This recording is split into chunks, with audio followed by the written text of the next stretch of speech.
Hello and thank you for watching. This is the Gonk Droid we made back in 2006 for my 12-year-old son.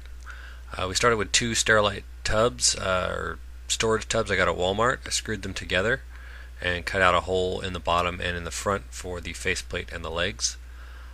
Here you can see it's screwed together about every 4 inches or 3 inches. This was just a random attachment with cables. We got some hoses from Home Depot and a couple of PVC caps, some long bolts, and I made some washers out of the plastic that was extra, as well as metal washers to strengthen where those were attached, and they would look like that at the end. This is the faceplate. We took a computer fan and a couple of heat sinks. I think I got rid of that heat sink later and put a voltometer there. This is the back. We just found this piece of metal in some random junk, and then I built a wooden frame around it to give it the depth that I needed, and finished up the top there with some trim so that it would fit in there and go flush up against it. So here you see I'm measuring how it's going to look inside, going to the front of the droid right there. Then we primered it all with black primer and pretty much left it that color because we felt that was acceptable for this costume. Another shot of it.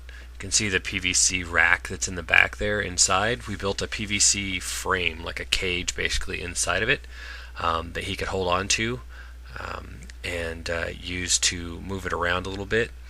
I did not show in this how we actually attached it to him. We made a vest that attached to that rack and it kind of hung on him.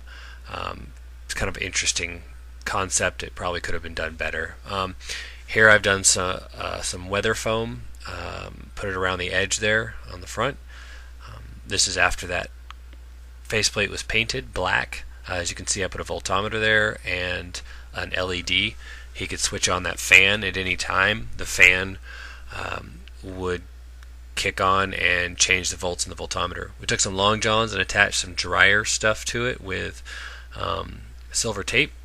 We found some foam blocks and I hollowed them out like shoes. You'll see that in the next shot here. That was actually a very difficult process. And if you see my Murloc tutorial, you'll notice I used these same shoes for the Murloc. They eventually got recycled for that. So those are how I made the shoes. Here I painted the PVC caps for the wiring that went to the side of the Gonk. In the next picture you'll see an internet cafe where I worked, and I am inside the droid working on something with quite the mess there. Here's a shot of the finished product. You couldn't see his face unless it was a picture. You couldn't normally just see it. It was actually blacked out. That's my friend. He's an exhaust port technician. Star Wars fans would find that funny. And a shot of my son. And here's the group at Trick or Treat Town. A couple Jawas, Darth Vader, all friends of mine. And here's the group again.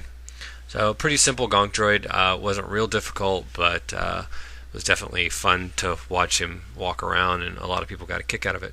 So hope you enjoyed that and gives you inspiration.